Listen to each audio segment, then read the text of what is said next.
Hello all, Shadwell here, ready to talk about the next film in my collection, The Bourne Supremacy from 2004. It's the second film in the Bourne collection, is directed by Paul Greengrass, and stars Matt Damon and Joan Allen. Well, it's nice to see they adjusted from the fuckery in the first film by putting Julia Stiles in the main cast list, and fairly prominently too, so yes, I am pleased. Of course I'm forgiving no one, but I am pleased.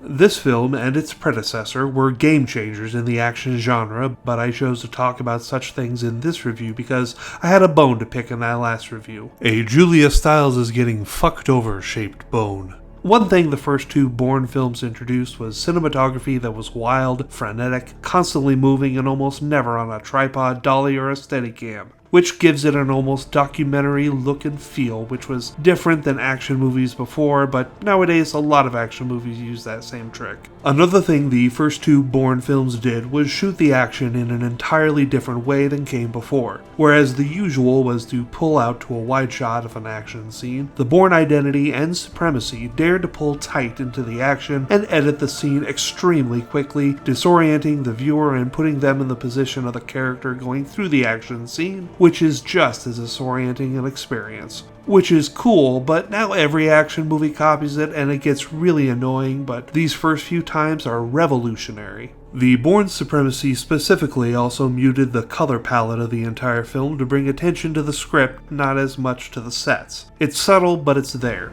It was unfortunate that this film suffers from the girl in the fridge trope, which, if you didn't know, is when the suffering or death of a female character is what sets the male protagonist off, seeking retribution, justice, vengeance, etc. And in the first 10 minutes of the film, we're shown Jason Bourne's new life with Marie before it is upturned and she, spoiler alert, is killed in an attempt on his life.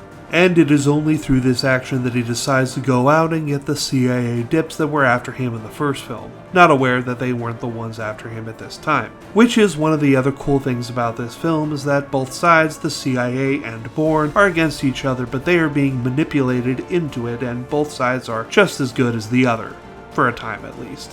Which means things should get really interesting with the next film, which I have no memory of. I'm going to give The Bourne Supremacy an A- and move on to the third film in the Bourne collection, The Bourne Ultimatum. See y'all then.